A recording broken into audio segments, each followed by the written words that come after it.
to my dark side.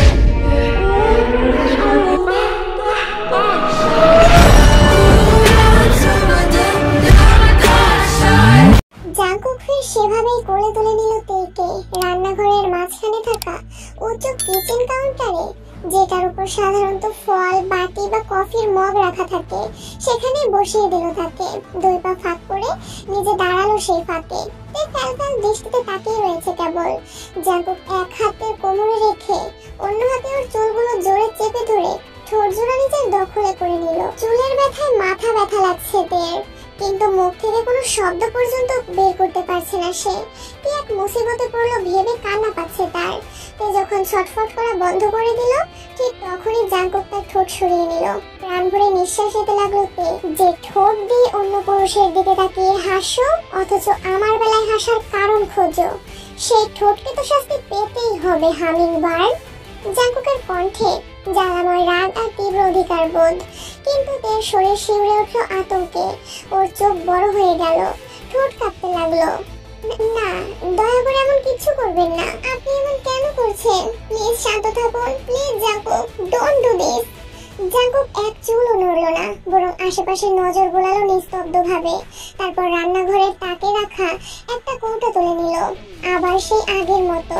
তের দুপায়ের মাঝে দাঁড়িয়ে ওর মুখোমুখি, হাতের কৌটার দিকে তাকিয়েই চমকে উঠল তে। মরিচের গুঁড়ো। জাঙ্কুক ঠোঁটে সেই চিরচেনা অদ্ভুত হাসি ফুটিয়ে বলল, yes hummingbird, I do it. তে উঠে যেতে চাইলে জাঙ্কুক শক্ত করে চেপে ধরল তাকে। তার বিশাল দেহ আড়াল করে রেখেছে পুরোটা জায়গা তের দুই পায়ের মাঝখানে দাঁড়িয়ে সে, তাই উঠে দাঁড়াতেও পারল না মেয়েটা। জাঙ্কুকের ঠোঁটে ফুটে উঠল একরকম শয়তানি হাসি। ওটা খুলে এক আঙুল দিয়ে সামান্য মরিচের গুঁড়ো তুলে নিল, তারপর ঠোঁটের উপরে আলতো করে ঘষে দিল তের কাটা ঠোঁটে। হঠাৎ ঝলসে উঠল সেই জায়গাটা। লিপকিসের অগ্রাসীর চাপে যা আগেই ফেটেছিল, এখন সেখানে লেগেছে আগুন।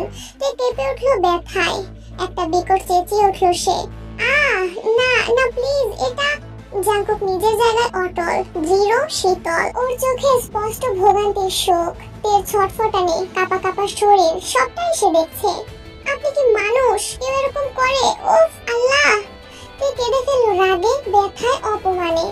জাঙ্কুক ঠান্ডা গলায় বলল, আমি মানুষ, তবে খারাপ মানুষ, খুব খারাপ, বুঝলে? তের চোখ নিচু, কাঁধে কেঁপে কেঁপে, মুখ ঝুঁকিয়ে কাঁদছে চুপচাপ। জাঙ্কুক বেসিনে গিয়ে ধুয়ে ফেলল নিজের হাত।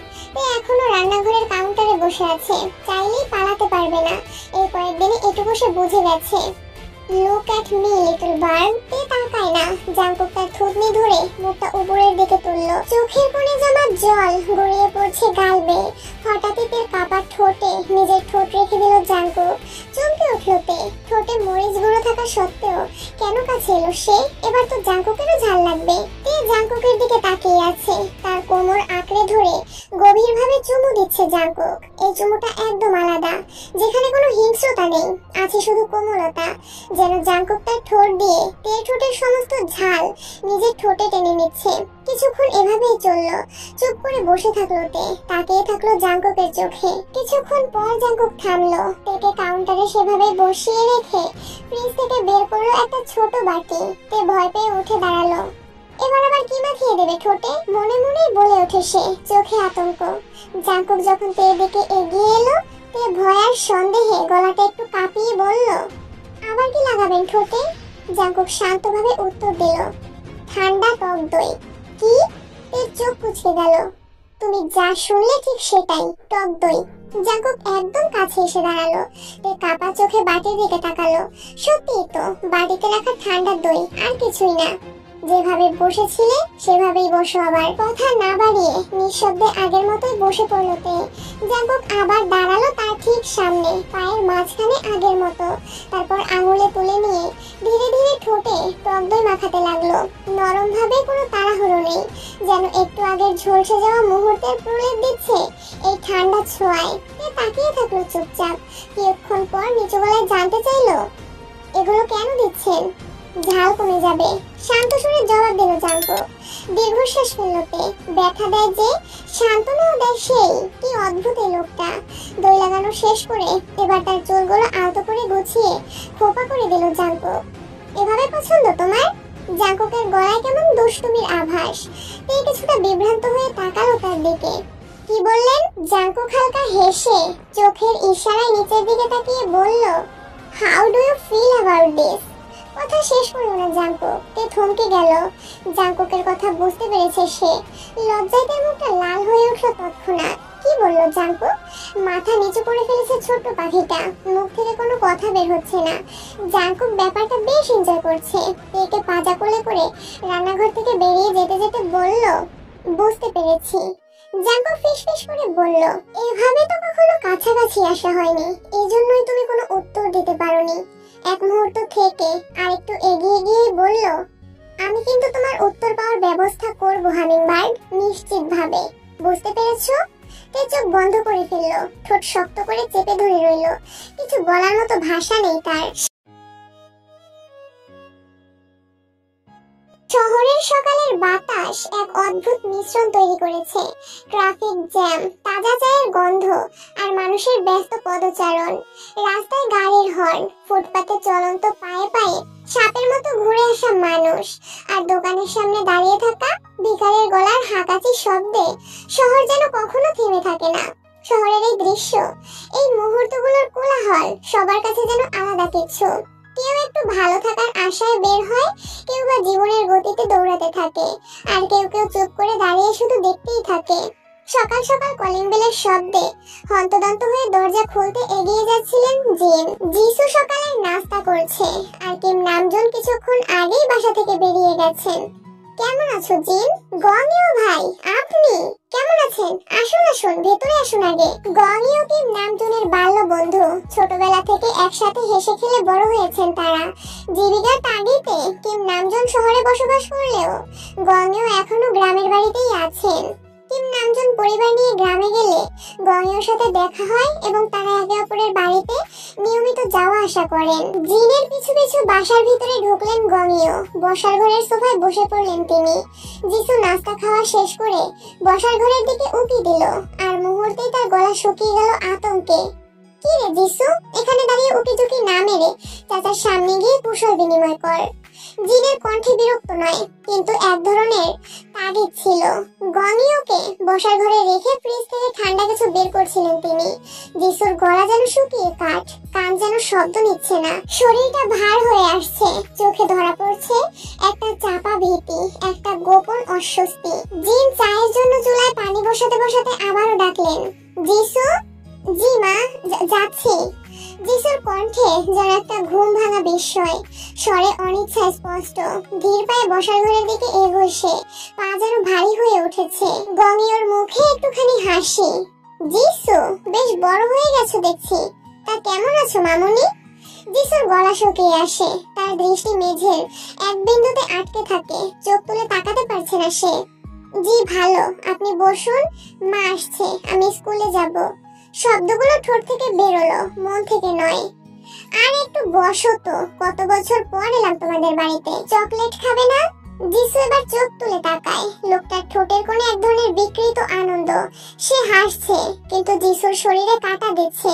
তার গলার স্বর হঠাৎ করে আটকে যায়, নিঃশ্বাস ভারী হয়ে আসে। ঠিক তখনই জিন এসে পড়েন, হাতে খাবার দাবার সাজানোর ট্রে টি টেবিলের উপর রেখে গংইওর দিকে তাকালেন।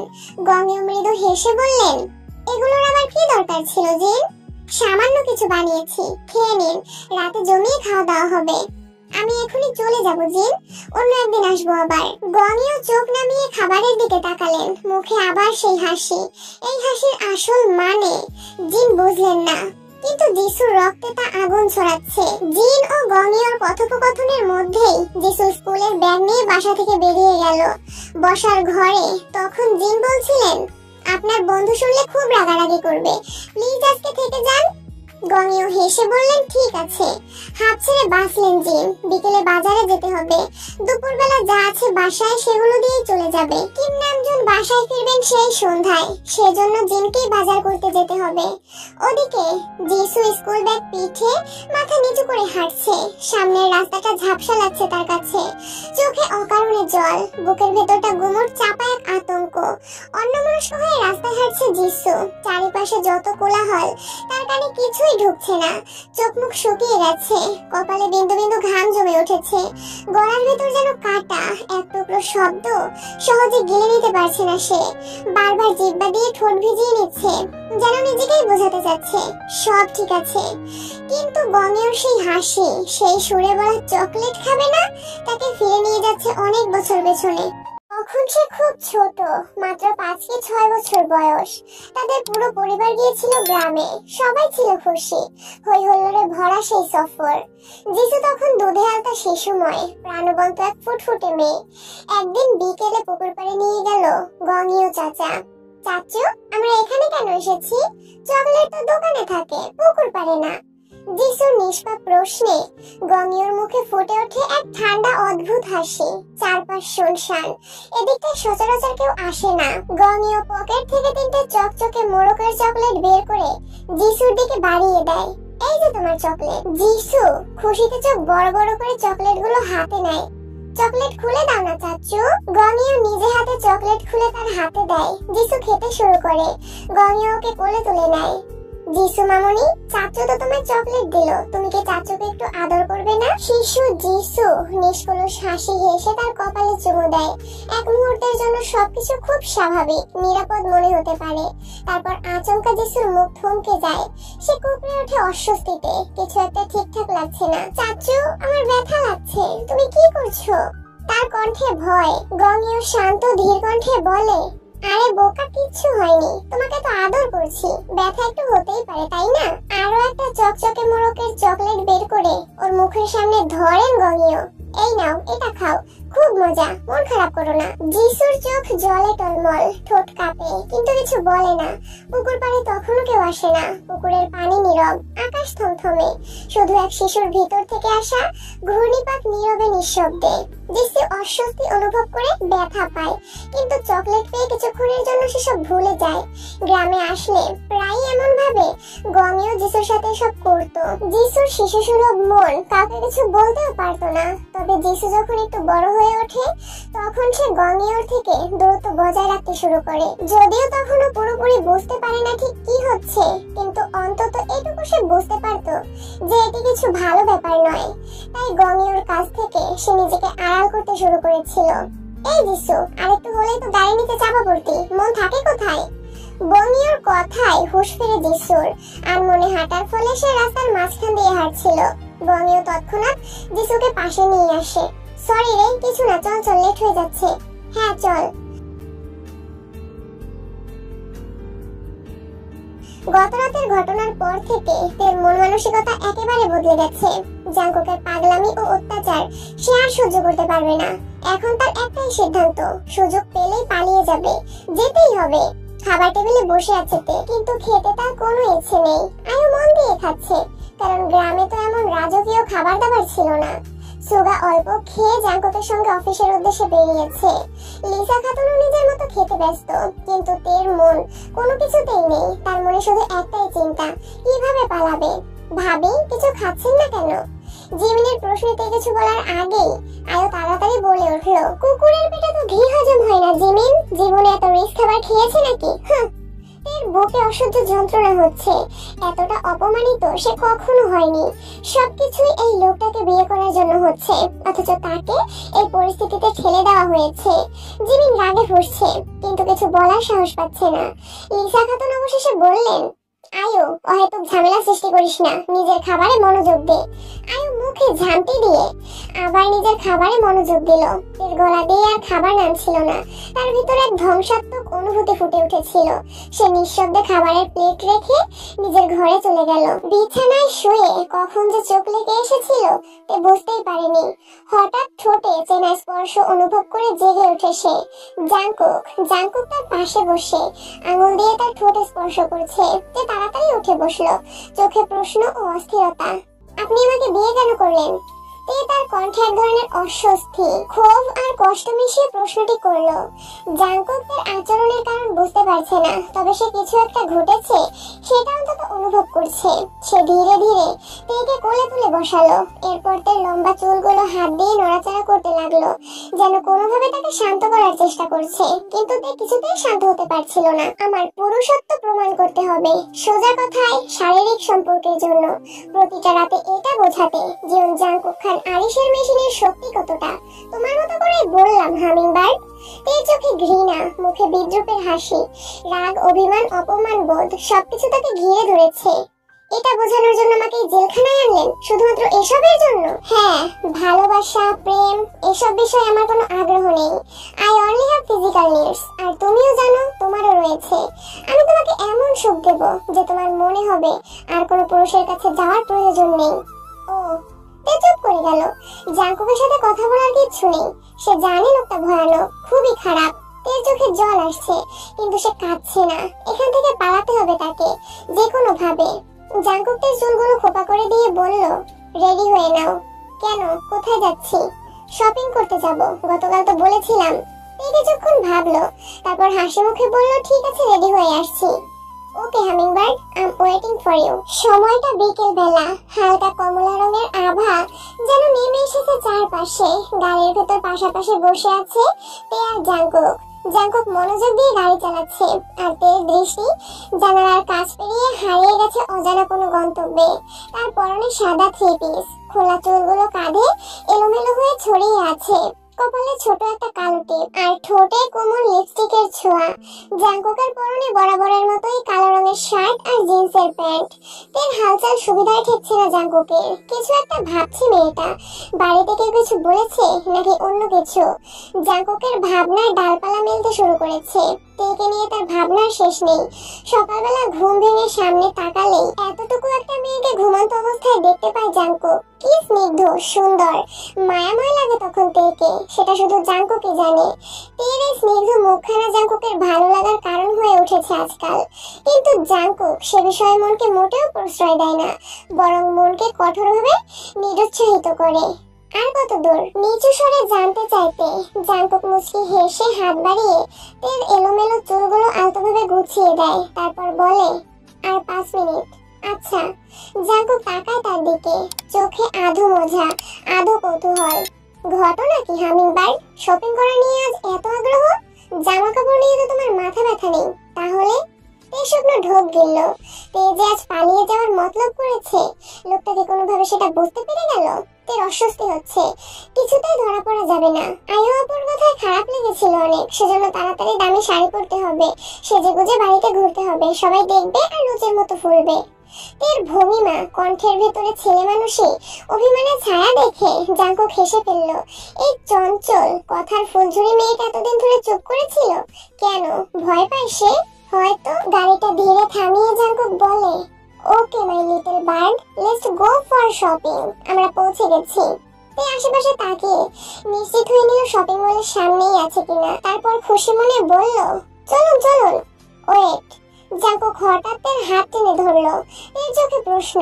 জাংকুক কিছু না বলে তার ঠোঁটে আলতো করে কিস করলো একটা। তের মেজাজ খারাপ হচ্ছে। বাড়ির বাইরে গাড়ির ভিতরে এসেও এসব। আর মাত্র কিছুক্ষণ, তারপর আর নাগালেই পাবেন না। মনে মনে কত কথা ঘুরপাক খাচ্ছে, তবুও চুপচাপ রইল তে। নিজের চিন্তার গহ্বরে হারিয়ে গিয়েছে যেন। জাংকুক গাড়ি থেকে নেমে তের দিকে এগিয়ে এলো। গা ঝাঁকিয়ে হালকা হাসি ছুড়ে সে গাড়ির দরজা খুলে তার সামনেই নিজের হাত বাড়িয়ে দিল রাজকীয় কনিষ্ঠের ভঙ্গিতে।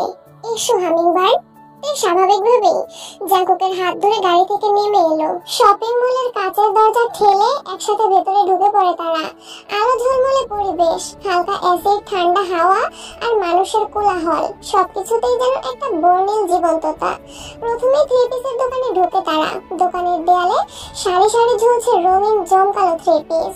জাংকুক একটু বিরক্ত হলেও মুখে কিছু বলে না।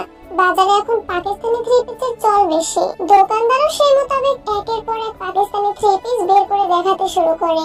তে মনোযোগ দিয়ে একটা দেখে যাচ্ছে। কাপড়ের কাজ, রঙের সুর, কাঠির সূক্ষ্মতা, সবকিছুর মাঝে যেন কোথাও নিজের গা ঢাকার ইচ্ছে লুকিয়ে রেখেছে সে।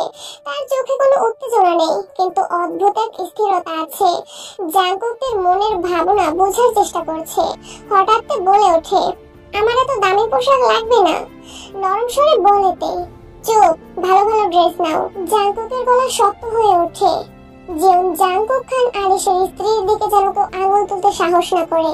তার চোখের কোণে কিছু নরম আলোর ঝলক খেলে যায়, কিন্তু সে চুপ থাকে। দোকানি আবুল হাসান, বয়স 40 কি 45। ভদ্রলোকের চেহারায় আন্তরিকতা। হাতে মেরুন রাঙা একটা থ্রি পিস তুলে এনে বললেন, আপু এগুলো দেখতে পারেন, মেবি আপনাকে সুন্দর লাগবে। জাঙ্কুকের কপালে তৎক্ষণাৎ ভাঁজ পড়ে। মুখ না ঘোরালেও ভেতরে রক্ত ধীরে ধীরে টকবক করে উঠল। সে তার হাতটা ধরে শক্ত করে চেপে ধরে বলল, চলো। গলার স্বর করাতালের মতো। কিন্তু কোথায়? ড্রেস তো কিনিনি এখনো। তের চোখে বিস্ময়। হ্যাঁ কিনবে, কিন্তু অন্য শপিং মলে। আর কোনো কথা বলেনি জাঙ্কুক। হনহনিয়ে বেরিয়ে গেল তার হাত ধরে। বেচারা আবুল হাসান থ হয়ে দাঁড়িয়ে রইল। তার মাথায় কিছুই ঢুকলো না। সে তো শুধু বলেছিল সুন্দর লাগবে, তাতেই এমন বিদায়। শপিং মলের কাচের দরজা আবার স্লাইড করে বন্ধ হয়ে গেল। তার পেছনে রয়ে গেল কিছু বিস্ময়। জাঙ্কুকের চোখে লুকিয়ে থাকা একরাশ ঈর্ষা। সারা বিকেল কেটে গেল এক শপিং মল থেকে আরেকটায় ঘুরতে ঘুরতে। 3টে, 5টা, 7টা দোকান, কিন্তু শেষমেশ জামা কাপড় তো দূরের কথা, কোথাও এক জায়গায় মন বসলো না জাঙ্কুকের। প্রতিটা দোকানের সেলারের মুখে একই কথা, এটা ট্রাই করতে পারেন, মাশাআল্লাহ আপু আপনি ভীষণ সুন্দর। এই কথাগুলোকেই যেন তীক্ষ্ণ বর্ষার মতো মনে হয় জাঙ্কুকের কাছে। এই চটকদার প্রশংসা অপরিচিত কারো চোখে তেকে পরের সাথে তুলনা করা, এসবই যথেষ্ট তার মেজাজ বিগড়ে দেওয়ার জন্য। সে কিছু বলেনি, কেবল মুখে ঠান্ডা এক অভিব্যক্তি, চোখে অনাহুত কুয়াশা। গাড়ি চলছে, জানালার বাইরের আলো আধার একটানা পিছিয়ে যাচ্ছে। পাশের সিটে চুপ করে বসে আছে, মাথার ভিতর একরাশ অস্থিরতা। সে ভেবেছিল যেভাবেই হোক আজই পালাবে, কিন্তু লোকটা কোথাও কিছু কিনলো না। জামা কাপড়, ব্যাগ কিছুই তো নয়। মন খারাপ করতে হবে না, বাসায় ফিরে অনলাইনে সব ড্রেস অর্ডার করে দেব, তুমিও পছন্দ করে নেবে। কিছু বলল না। জানালার কাচের ওপারে সূর্যটা একটু একটু করে গলে যাচ্ছে। পোশাক নিয়ে তার কোনো ভাবনা নেই, কোনো আগ্রহও নয়। এই মুহূর্তে সে যেন একদম অন্য জগতে। হঠাৎ মুখটা উজ্জ্বল হয়ে উঠল তার, চোখে শিশুসুলভ উচ্ছ্বাস। আইসক্রিম? জাঙ্কুক চমকে তাকায়। রাস্তার পাশে ছোট্ট একটা আইসক্রিমের গাড়ি দাঁড়িয়ে, রঙিন ছাতার নিচে এক বুড়ো লোক ঠান্ডা মিষ্টির গন্ধ ছড়াচ্ছে। আর ঠিক তখনই হুট করে জাঙ্কুকের মনে পড়ে যায় তার ছোটবেলার একটা সন্ধ্যা। মা আমাকে একটা আইসক্রিম কিনে দিবে? ছোট জাঙ্কুক গাড়ির জানালা দিয়ে আইসক্রিমওয়ালার দিকে তাকিয়ে অনুরোধ করেছে বারবার। কাচের ওপারে লাল সবুজ রঙের আইসক্রিমের গাড়ি, আর একটু পরেই তো দৃষ্টিসীমা পেরিয়ে যাবে। তবুও মা ব্যস্ত, ফোনে কথা বলছেন, হাসছেন, কারোর সঙ্গে খুব আনন্দে গল্প চলছে। জাঙ্কুক মায়ের হাতটা টেনে ধরে, চোখে পানি টলমল করে বলল, ও মা দাও না কিনে, গাড়ি তো চলেই গেল, দোকানটা পেছনে পড়ে গেল। মা মা বিরক্ত হয়ে একবার তাকান, ঠোঁটে বিরক্তি মেশানো স্বর। সারাক্ষণ শুধু খাই খাই করিস, দেখছিস না কলে কথা বলছি? তারপর আবার ফোনে মনোযোগ হয়, হাসি, গল্প। জাঙ্কুক যেন তার জীবনের বাইরের কেউ। জাঙ্কুক তখন চুপ করে যায়। ভেতরে কোথাও যেন একটা ছোট্ট কিছুর মৃত্যু হয়। সেদিনের পর সে আর কখনো আইসক্রিম চায়নি, না কারো কাছে না নিজের কাছে। আইসক্রিম খাবে হামিংবার্ড? হ্যাঁ, তুমি বসো, আমি গিয়ে নিয়ে আসছি। স্বস্তির নিঃশ্বাস ফেললো, মুচকি হেসে বলল, ঠিক আছে। জাঙ্কুক গাড়ি থেকে নেমে হাঁটা শুরু করলো, কিন্তু পরক্ষণেই আবার দাঁড়ালো। গলা উঁচিয়ে জিজ্ঞেস করলো, কোন ফ্লেভার? জাঙ্কুক জিজ্ঞেস করতেই কিছুক্ষণ চুপ করে থাকে, তারপর নিচু স্বরে বলে, ভ্যানিলা একটা আর চকলেট একটা। বলেই নিজেই থমকে যাচ্ছে। এই কথাটা তো আইসক্রিম খাওয়ার জন্য বলা হয়নি তার। ওর মুখ থেকে এই কথাগুলো বেরিয়ে এলো কেবল কারণ ওর পালানোর একটা পথ দরকার, একটা সুযোগ, একটু সময়। জাঙ্কুক লক্ষ্য করছে তার মুখ। সেই চঞ্চল মেয়েটা এখন যেন অদ্ভুত রকম শান্ত, চোখে অদ্ভুত এক মায়া। এই মেয়ে কিছু লুকোচ্ছে, জাঙ্কুক সেটা বুঝতে পারছে, কিন্তু ঠিক ধরে ফেলতে পারছে না। ওকে বসো, আসছি। জাঙ্কুক চলে যেতেই তে আর দেরি করলো করলো না, খুব সাবধানে গাড়ি থেকে নেমে গেল। ক্লান্ত শরীরে স্কুল ব্যাগ কাঁধে নিয়ে বাসার দরজার সামনে এসে দাঁড়িয়েছে জিসু। লোকটা কি চলে গেছে নাকি আছে? গঙ্গের মুখোমুখিও হতে চায় না জিসু, কিন্তু কি আর করার। দীর্ঘশ্বাস ছাড়লো জিসু, পরপর দুবার কলিং বেল বাজালো। খানিকক্ষণ বাদে দরজা খুলে দিল গঙ্গিও। জিসু চমকালো, উনি কেন দরজা খুললেন? কিন্তু কিছু বলতে পারলো না। হয়তো মা রান্নাঘরে সেজন্যই। আসো মামুনি, সারাদিন স্কুলে অনেক ধকল গিয়েছে নিশ্চয়ই। জিসু গঙ্গিওকে পাশ কাটিয়ে বাসার ভেতরে প্রবেশ করে। নিজের রুমের দিকে এগোতে এগোতে বলে, তেমন কিছু না। গঙ্গিও দরজা আটকে দিল। ঠোঁটের কোণে তার বিশ্রী হাসির ঝিলিক। জিন গিয়েছেন বাজারে কিছু কেনাকাটা করতে। বাড়িতে গঙ্গিও একা, অথচ জিসু সেটা জানে না। রুমে ঢুকে কাঁধের ব্যাগটা টেবিলের উপর রাখলো জিসু। মাঝে মধ্যে ইচ্ছে করে মায়ের কাছে সবকিছু বলে দিতে, কিন্তু জিসুর সাহস হয় না। ভয়, লজ্জা, আত্মগ্লানি সবকিছু ঘিরে ধরে তাকে। এসব ভাবতে ভাবতে ওড়না খুলে বিছানায় ছুঁড়ে ফেললো জিসু। মাথাটা ভীষণ ধরে আছে জিসুর। গোসল করলে যদি ভালো লাগে সেজন্য ওয়াশরুমের দিকে এগোলো সে, কিন্তু আচমকা পেছন থেকে কেউ জড়িয়ে ধরতেই চমকালো জিসু। পুরুষালী স্পর্শ। আটকে উঠলো জিসু। কে কে চিৎকার করে উঠতেই গঙ্গিও বিশ্রীভাবে হেসে বলল, মামুনি আমি, তোমার গঙ্গিও চাচ্ছো। ভয়ে, ঘৃণায়, রাগে থরথর করে কাঁপছে জিসুর শরীর। গঙ্গিওর নোংরা স্পর্শে কান্না পাচ্ছে। ছাড় বলছি শয়তানের বাচ্চা, তুই এখনো শয়তানি আছিস। মা কোথায়? মা মা মা। গঙ্গিও জিসুকে নিজের দিকে ঘুরিয়ে শক্ত করে থুতনি চেপে ধরে। অন্য হাতে জিসুর গলা চেপে ধরে বলে, বাসায় কেউ নেই মামুনি, আর এভাবে বলছো কেন? শয়তানি বলে না এটাকে, চুপচাপ মেনে নাও সব, নয়তো। জিসু গঙ্গিওর পায়ে লাথি মারে, ধস্তাধস্তি করতে শুরু করে। গঙ্গিও জিসুকে জোর করতে থাকে, আমার কিছু হলে আমার বাবা মা তোকে খুন করে ফেলবে হারামির বাচ্চা, ছাড়। গঙ্গিও জিসুর কোনো কথা শোনে না। সে এখন জানোয়ারে পরিণত হয়েছে। কিশোরী জিসুর শরীরে তার স্পর্শ গাঢ় হতে থাকে। জিসু নিজেকে ছাড়ানোর জন্য প্রাণপণ লড়াই করতে থাকে। এতক্ষণ পাগলের মতো ড্রাইভ করছিল জাঙ্কুক। তেদের বাড়ির সামনে গাড়ি দাঁড় করিয়েছে সে। আইসক্রিম কিনা শেষে গাড়ির কাছে আসতে দেখে তেই নেই। তেকে খুঁজে পাচ্ছিল না। সবকিছু এলোমেলো লাগছে তার। কিছুটা সময় লাগলেও জাঙ্কুকের বুঝতে অসুবিধা হয় না তে কোথায় যেতে পারে। তাই দেরি না করে তখনই তেদের বাড়ির উদ্দেশ্যে রওনা হয়েছিল জাঙ্কুক। সময় নষ্ট না করে গেট পেরিয়ে সোজা বাড়ির দরজায় পৌঁছে গেল জাঙ্কুক। কলিং বেল বাজালো কয়েকবার, কিন্তু দরজা খুলছে না কেউ। মেজাজ হারাচ্ছে জাঙ্কুক। না হয় দরজা খুলবে না, কিন্তু জিন। আশেপাশে তাকাতেই হঠাৎ তের দিকে নজর গেল জাঙ্কুকের। তেকে দেখা মাত্রই জাঙ্কুক তার দিকে তেড়ে মেরে গেল। এই মেয়ে, তোমার সাহস তো কম না, তুমি আমাকে বোকা বানিয়ে পালিয়ে এসেছো। তের দুই কাঁধে জাঙ্কুকের হাতের চাপ। ব্যথায় চোখ সংকুচিত হয়ে আসছে তের, কিন্তু তে সেদিকে খেয়াল না করে বলল, আপনি প্লিজ দরজাটা ভেঙে ফেলুন, আমার মনে হচ্ছে বাসায় কিছু ঠিক নেই। আমি এসেছি মিনিট 5 হবে। কলিং বেল বাজালাম, কেউ দরজা খুললো না। মাকে কল দিলাম, বললো বাসায় নেই উনি। গঙ্গিও চাচা বাসায়। জিসু, ও এত করে বাসায় ফেরার কথা। চাচা সুবিধার না। Jisu, Jungkook Jisu. কিছু বলতে পারছে না আর, ভয়ে কথা জড়িয়ে যাচ্ছে তার। জাঙ্কুক আপাতত সবকিছু ভুলে তেকে বুকে জড়িয়ে ধরলো। শান্ত হও, আমি দেখছি। ওদের কথা শেষ হতেই ঘরের ভেতর থেকে জোরে সোরে শব্দ হলো। মনে হলো বাসন কোসন ফ্লোরে পড়েছে। তের চোখ বড় হয়ে গেছে। জাঙ্কুক ইশারায় তাকে আশ্বস্ত করলো। তেকে একপাশে দাঁড় করিয়ে দরজায় লাথি মারতে লাগলো। পরপর কয়েকবার লাথি মারার পরেও দরজা ভাঙলো না। তে কাঁদছে। জাঙ্কুক ওর মুখের দিকে তাকালো। তারপর আরেকটা লাথি, দরজা ভেঙে গেল। জাঙ্কুক দ্রুত পায়ে বাসার ভিতরে প্রবেশ করলো। তে পিছু পিছু। বাঁচাও, কে এসেছো, বাঁচাও প্লিজ। ভাঙা গলায় চিৎকার করে উঠলো জিসু। এই শব্দের উৎস খুঁজতে রান্নাঘরের দিকে দৌড়ে গেল। আর পেছন পেছন জাঙ্কুকও। শরীরের পোশাক ছেঁড়া, হাতে একটা ছুরি নিয়ে দাঁড়িয়ে আছে জিসু। ওর চোখে আতঙ্কের ছায়া। সামনে দাঁড়িয়ে আছে গঙ্গিও, অসুস্থ লোলুপ চেহারায়। তে এক দৌড়ে গিয়ে জিসুর সামনে দাঁড়ালো আড়াল হয়ে। জাঙ্কুক এগিয়ে গিয়ে গঙ্গিওকে ধরে মারতে শুরু করলো। জিসু, কিচ্ছু হয়নি বোন, কিচ্ছু না, শান্ত হ, আমি আছি তোর পাশে, কিছুই হবে না তোর। যিশু জোরে জোরে নিঃশ্বাস নিচ্ছে।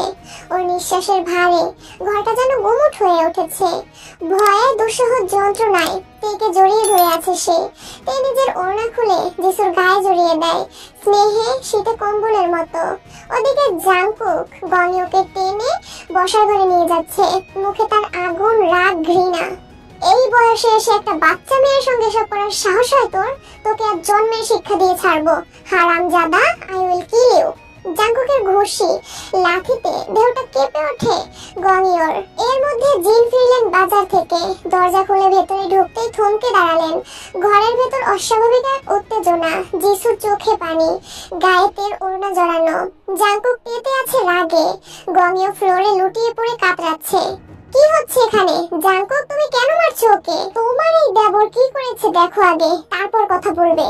তে গর্জে উঠল। শান্তশিষ্ট তে যেন বাঘিনী হয়ে গেছে। জিনের মুখ শুকিয়ে গেল। এমন কিছু ঘটতে পারে দুঃস্বপ্নেও ভাবেননি তিনি। যিশুর বিধ্বস্ত মুখ, ভেজা চোখ, জিনের মুখে অসহ্য যন্ত্রণার সুচ ফুটিয়ে দিচ্ছে। তুই কি করেছিস গনিও? কি করেছিস তুই আমার মেয়ের সঙ্গে? জিনের গলা থরথর করে কাঁপছে রাগে, চোখে যেন আগুন। তিনি তেড়ে মেরে এগিয়ে এলেন গঙ্গের দিকে, যেন ছিঁড়ে ফেলবেন তাকে। গঙ্গেও কিছু বলার চেষ্টা করে, কিন্তু মুখ খুলে জাঙ্কুকের লাথি। ঠোঁট কেটে রক্ত পড়ছে তার। বারবার জাঙ্কুকের কাছে আকুতি মিনতি করে যাচ্ছে সে। জাঙ্কুকের চোখ রক্তবর্ণ ধারণ করেছে। আর ঠিক তখনই যিশু তের কোল থেকে ধপ করে পড়ে যায় নিচে। সে অজ্ঞান। জিনের মনোযোগ এক ঝটকায় মেয়ের দিকে ঘুরে যায়। যিশু!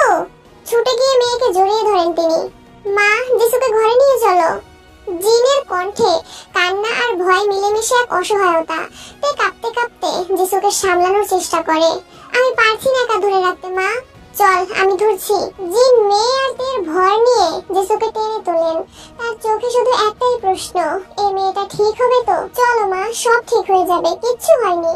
তের কণ্ঠে সান্ত্বনার ছায়া, কিন্তু গলায় একরাশ শঙ্কা।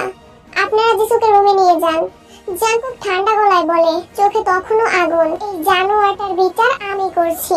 তে একবার তাকায় গনিওর দিকে, তারপর দীর্ঘশ্বাস ফেলে যিশুকে বুকে আগলে রুমের দিকে এগিয়ে যায়। গনিও জাঙ্কুকের পা ধরে কাঁদে, ভিজিয়ে ফেলে মেঝে। বাবা গো, একটা ভুল হয়ে গেছে। শয়তানের ধোঁকায় পড়ে গিয়েছিলাম। আমি পাপ করেছি, তবু মাফ করো। এই বয়সে শরীর সইছে না আর, এত মার খেতে পারছি না বাবা। জাঙ্কুক থমকে যায় এক মুহূর্ত, চোখ নামিয়ে দেখে এই লোকটাই যিশুর সর্বনাশ করতে চেয়েছিল। গর্জে ওঠে তার বুকের ভেতর থেকে এক পশুর ডাক, তুই মানুষ না গনিও, তুই একটা ঘৃণ্য কীট। সে সজোরে ঘুষি বসিয়ে দেয় গনিওর মুখে। আবার রক্ত। গনিও ছিটকে পড়ে যায়, মুখে গোঙানি। জাঙ্কুক দাঁড়িয়ে থাকে নিঃশব্দে, কিন্তু তার ভেতরে ঝড় বয়ে যাচ্ছে। বিশ্বাস কর, শয়তান যদি সত্যিই কথা বলতে পারতো, তবে সেও তোকে দেখে বলতো, আমি না, এই জানোয়ারটা করেছে সব। তুই এদের পাপ শয়তানের ঘরে চাপাতে চাইছিস। ছি, তোর মতো ঘৃণ্য কিছু আর হয় না। জাঙ্কুক থমকে দাঁড়ালো এক মুহূর্ত, চোখে তীব্র ঘৃণা। জিহ্বা দিয়ে ঠোঁট ভিজিয়ে বলল, এই বয়সে নাকি মারধর সইছে না, অথচ এতটুকু একটা মেয়ের উপর ঝাঁপিয়ে পড়তে তোর কষ্ট হয়নি, তাই না? চোখ দুটো লাল, কণ্ঠে বিদ্যুৎ জাঙ্কুকের। বাস্টার্ড! আরেকটা ঘুষি মেরে জাঙ্কুক গনিওকে প্রায় অচেতন করে ফেলল। গনিও ফ্লোরে পড়ে রইল, নিঃশ্বাস নিচ্ছিল কষ্টে। নিজে উঠে দাঁড়ানোর শক্তি নেই তার। জাঙ্কুক কারোর সঙ্গে ফোনে কথা বলল, সংক্ষিপ্ত কথায় জানিয়ে দিল তুলে নিয়ে যেতে হবে। গনিওকে আপাতত ঘরের পেছনের খেলার মাঠে হাত পা বেঁধে ফেলে রাখা হলো। আগামীকাল থানায় যোগাযোগ করা হবে। বিছানায় অজ্ঞান অবস্থায় পড়ে আছে যিশু। তে বসে আছে তার পাশে। ডাক্তার এসেছে, জাঙ্কুকে কল করে আনিয়েছে। ঘরের এক কোণায় মাথা নিচু করে গম্ভীর মুখে বসে আছেন কিম নামজুন। নিজের মেয়ের এই অবস্থার জন্য কোথাও না কোথাও নিজেকে দায়ী মনে হচ্ছে তার। কারণ দিন শেষে গনিও তো কিম নামজুনেরই বন্ধু ছিল। জিনও খুব ভেঙে পড়েছে। মেয়েটার সাথে ছোট থেকে এরকম হয়ে এসেছে, অথচ আজ সর্বনাশ ঘটতে ঘটতে বেঁচে যাওয়ার পর সবকিছু জানতে পারলেন তিনি। জাঙ্কুক গনিওর মুখ থেকে স্বীকারোক্তি নিয়েছে, রেকর্ড করে রেখেছে সব। আপাতত আজকে রাতের জন্য বাড়ির পেছনে খোলা মাঠে হাত পা বেঁধে ফেলে রাখা হয়েছে তাকে। আগামীকাল সকালে জাঙ্কুক থানায় কল করবে। জিসু বিছানায় নিস্তেজ হয়ে পড়ে আছে, চোখ বন্ধ, নিঃশ্বাস খুব ধীরে চলছে। মাথার পাশে একটা ছোট্ট টেবিলে স্যালাইন ঝুলছে। জাঙ্কুক ঘরের এক কোণে দাঁড়িয়ে, হাত মুষ্টিবদ্ধ, মুখে তীব্র রাগ তার। বাবা মায়ের উচিত সন্তানদের দিকে খেয়াল রাখা, কিন্তু দুঃখের বিষয় হচ্ছে বাংলাদেশের অধিকাংশ মেয়েরা তাদের পরিচিত কিংবা আত্মীয়দের মাধ্যমেই যৌন হয়রানির শিকার হয়। আর এসব নির্যাতনের কথা গোপন রাখার ফলেই একদিন বড়সড় বিপদ ঘটে। ডাক্তার স্টেথোস্কোপ সরিয়ে বললেন, প্রেশার খুব লো, ও এখন শকে আছে। ভালো হয়েছে সময় মতো ওকে বাঁচানো গেছে, না হলে পরিস্থিতি অন্যরকম হতে পারতো। কিম নামজুন বসা থেকে উঠে মেয়ের বিছানার দিকে এগিয়ে এসে দাঁড়িয়ে গলা ধরে আসা স্বরে বললেন, ঠিক হয়ে যাবে তো? এসব কিছু মনে রাখবে না তো? মানে ও স্বাভাবিক থাকবে তো? এখনো কিছু বলা যাচ্ছে না, ওর মানসিক অবস্থা খুব ভেঙে পড়েছে। ট্রমা কিভাবে মোকাবিলা করবে সেটা সময়ই বলবে, কিন্তু সাবধানে থাকতে হবে। কাউন্সেলিং লাগতে পারে, কিছুক্ষণের মধ্যেই জ্ঞান ফিরে আসবে, চিন্তার কিছু নেই আপাতত। জিসুর মা কান্না চেপে বসে আছেন বিছানার পাশে, চোখে অশ্রু, মুখে স্তব্ধতার ছাপ। ডাক্তার ওষুধ কিছু লিখে দিয়ে বেরিয়ে যান। আপাতত জিসুর মানসিকভাবে যেমন বিধ্বস্ত, তেমনি শারীরিকভাবে দুর্বল। কিম নামজুন ফ্লোরে বসে পড়ে জিসুর হাত ধরে ফিসফিস করে বলে, আমার ভুলের জন্যই আজ এত বড় সর্বনাশ হতে চলেছিল জিসু। আজ থেকে যদি দরকার হয় আমি তোর ছায়া হব। কেউ আর তোর দিকে চোখ তুলেও তাকাতে পারবে না, কেউ না। কিম নামজুন নিঃশব্দে কাঁদছেন। জাঙ্কুক হাত ঘড়িতে সময় দেখে নিল একবার। রাত 9টা পেরিয়ে গেছে। তে বসে আছে চুপচাপ, মুখে কথা নেই। তাদের দুই বোনের জীবনটাই কেন এমন হচ্ছে? আপনারা শক্ত থাকুন, বিপদ ঘটেনি, জিসু ঠিক আছে। মানসিক যে ক্ষত সৃষ্টি হয়েছে সেটা আপনাদের সাপোর্ট পেলেই সেরে যাবে। কিছুদিন বাসার ভেতরে রাখবেন জিসুকে। লোকজনের কথা শুনলে মানসিকতা খারাপ হয়ে যেতে পারে। এত কিছুর মধ্যে জাঙ্কুকের এমন মনোভাব দেখে অবাক হয়েছে তে। লোকটার মনে মায়া দেওয়াও আছে তাহলে? জিন জাঙ্কুকের দিকে এগিয়ে গেলেন, জড়িয়ে ধরলেন বুকে। জাঙ্কুক একটু কেঁপে উঠল, যেন মায়ের ছোঁয়া। কথায় বলে না, মাসির শরীর থেকে মায়ের গন্ধ আসে, জাঙ্কুকের বেলায়ও তেমন হয়। এজন্যই জাঙ্কুক জিনের থেকে আরো দূরে সরে থাকে সব সময়। কিন্তু এই মুহূর্তে জাঙ্কুক দূরে সরতে পারলো না। আজ তার কাছে দাঁড়িয়ে আছে একজন অসহায় মা, যার মেয়ে তারই সামনে জ্ঞান হারিয়ে বিধ্বস্ত অবস্থায় শুয়ে আছে। তুই না এলে জিসুর কি হতো জানি না জাঙ্কুক, তোকে কি বলবো আমি জানি না। শুধু বলবো তেকে ভালো রাখিস বাবা। অতীতে যা হয়েছে ভুলে যা। পৃথিবীর সব নারী একই রকম হয় না বাবা। জাঙ্কুক কিছু বলল না, বলার ইচ্ছেও করছে না, কিন্তু জিসুর দিকে তাকিয়ে মায়া হলো তার। কিছু হতো না জিসুর, গঙ্গের শাস্তির বিষয়টা আমি দেখব। জিন জাঙ্কুককে ছেড়ে দিয়ে কিম নামজনের কাছে গিয়ে দাঁড়ালেন। দেখো তুমি এরকম করে থেকো না, মেয়েটা জ্ঞান ফেরার পর তোমাকে এমন দেখলে আরো কষ্ট পাবে। কিম নামজুন চোখের জল মুছে জিসুর দিকে তাকায়। জাঙ্কুক তের দিকে তাকিয়ে কিছু একটা ইশারা করলো, কিন্তু তে মাথা নেড়ে না বলল। জাঙ্কুক চোখ পাকালো, তে মাথা নিচু করে ফেললো শুধু। আচ্ছা জিমিন, তোমার বাড়িতে কেউ নেই? বসার ঘরে সোফায় বসে আছে সুগা। জিমিন ডাইনিং টেবিলে রাতের খাবার সাজিয়ে রাখতে ব্যস্ত। আয়ু ও লিসা খাতুন নিজেদের ঘরে আছেন। কাজ করতে করতে উত্তর দিল জিমিন, না ভাইজান, থাকার মধ্যে ছিল একটা ভাই আর মা। বাবা তো সেই কবেই মারা গিয়েছিলেন, তখন আমি খুব ছোট। ভাই আমার থেকে 5 বছরের বড়। একটা মেয়ের সাথে প্রেমের সম্পর্কে জড়িয়ে বাড়ি ছাড়ছে সে। শুনেছি তার শ্বশুর অনেক বড় লোক, এতটাই বড় লোক যে আমাদের সাথে যোগাযোগ রাখতে পারেনি ভাই। ওর আত্মসম্মানে লাগতো সেজন্য। এমনিতেই নানান রোগ শোকে আক্রান্ত ছিলেন মা, তার উপরে ভাইয়ের এমন সিদ্ধান্তে অনেক কষ্ট পেয়েছিলেন। তারপর একদিন হঠাৎ তিনিও। জিমিনের গলা ভারী হয়ে এসেছে, দু চোখে জল গড়িয়ে গালে পড়ছে। সুগা বিষয়টা বুঝতে পেরে জিমিনের দিকে এগিয়ে গিয়ে বলল, আমি দুঃখিত, প্লিজ তুমি কেঁদো না। আমরা কেউ চিরস্থায়ী নয়, সবাই একদিন মারা যাব। গাড়ির হর্নের আওয়াজে নড়ে চড়ে উঠল জিমিন। হাতের কাজ ফেলে রেখে দরজার দিকে এগোলো সে। সুগা ওর পেছন পেছন যাচ্ছে। ভাইয়া ভাবি এসেছে শিওর। ভাবি? জিমিনের কথায় হেসে উঠল সুগা, মাথা চুলকে বলল, ভাবি মা এসেছে। ভাইয়া বরাবর ওভার পজিটিভ ছিল, ভাবিমার ক্ষেত্রে সেটা আরো বেশি। জিমিন কিছু বলল না, আর কেউ না জানলেও তের প্রতি জাঙ্কুকের আচরণ কেমন সেটা জিমিন ভালো করে জানে। খোলা আকাশের নিচে হাত পা বাঁধা অবস্থায় পড়ে আছে গঙ্গেয়। আশেপাশে কিছু নেড়ি কুকুর বসে আছে। কেন যে যিশুর সাথে আজ এমন করতে গেল সেই ভেবেই আফসোস হচ্ছে তার। নিজের উপর রাগ হচ্ছে। তৃষ্ণায় গলা শুকিয়ে গেছে, শরীর দুর্বল। জাঙ্কুকের অত মার খেয়ে শরীরের প্রতিটি গাঁটে গাঁটে ব্যথায় ছেয়ে গেছে। আপনাকে এভাবে বেঁধে রেখেছে কে?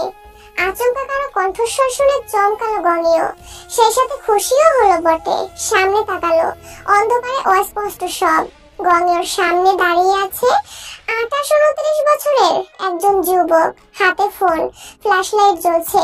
পরনে তার কালো রঙের টি শার্ট, সাথে জিন্স, তবে মুখে মাস্ক। আপাতত ফোনের ফ্ল্যাশ লাইটের আলোতে এতটুকুই দেখতে পেল গঙিও। আমাকে বাঁচাও বাবা, আমি ভুল করেছি। কথা জড়িয়ে যাচ্ছে গঙিওর। ভাঙা ভাঙা গলায় বলল এতটুকুই। যুবক গঙিওর দিকে এগোলো। ফোন মাটিতে রেখে দ্রুত গঙিওকে মুক্ত করতে লাগলো সে। বিছানার মাঝখানে জড়সড় হয়ে বসে আছে তে। পরনে গোলাপি রঙের থ্রি পিস, খোপা করা চুল, কানে গলায় কোনো গয়না নেই এখন। সামনের দিকে তাকিয়ে শুকনো ঢোক গিলল সে। জাঙ্কুক দাঁড়িয়ে আছে, হাতে দড়ি। আজকে যা করেছে তাতে শাস্তি কতটা ভয়ানক হবে সেসব ভেবেই চোখে জল এসে যাচ্ছে তের। এভাবে পালিয়ে গিয়ে নিজ বাড়িতে যাওয়ার মতো ভুল কিভাবে করলো সে, সেসব ভেবেই খারাপ লাগছে তের। অবশ্য বাড়িতে গিয়েছিল বলেই আর যিশু বেঁচে গেল।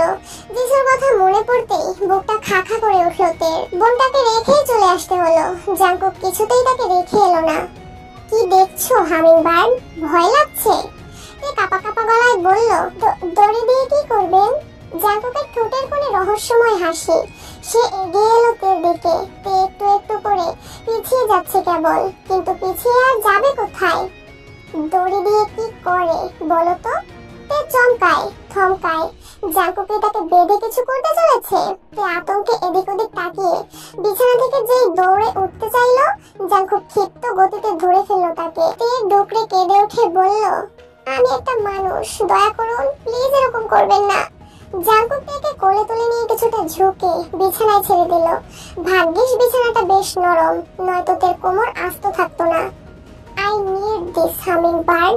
ভালোবাসা চাই না, যা চাই সেটা জোর করেই আদায় করে নেব। তে কিছু বলতে পারছে না। জাঙ্কুক তার হাত দুটো খাটের মাথার উপর তুলে বেঁধে ফেলেছে।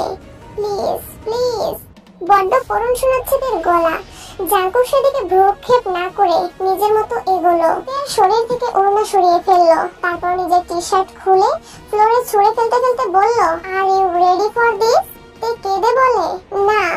জাঙ্কুক হাসে, তের বুকে মাথা রেখে শুয়ে দীর্ঘ নিঃশ্বাস ফেলে বলে, এখানে ঘুমাবো আজ। সারা রাত আমাকে এভাবেই সহ্য করতে হবে তোমাকে, নড়তেও পারবে না। তে কিছুটা অবাক হলো। শুধু বুকে মাথা রাখার জন্য এত কিছু করলো জাঙ্কুক? শুধু এতটুকুই? আরো কিছু চাও? তুমি বললে সবকিছু। না না না, তা বলিনি। উফ, কি ধুমতানানা করছো। তে স্বস্তির নিঃশ্বাস ফেললো। জাঙ্কুকের পেটে হাত রেখে শুয়ে আছে বুকে। ক্লান্ত লাগছে বেশ। মনে হচ্ছে এর বুকে কোনো শান্তির স্থান, যেখানে মাথা রাখতেই কেমন শান্তি শান্তি লাগছে। কিছু না, ঘুমান। গুড নাইট ছোট্ট পাখি। জাঙ্কুকের বুকের মাঝখানে একটা কিস করে নাক দিয়ে দুষ্টুমি করে কিছুক্ষণ। একটা সময় ঘুমিয়ে পড়ে ওভাবেই দুজন।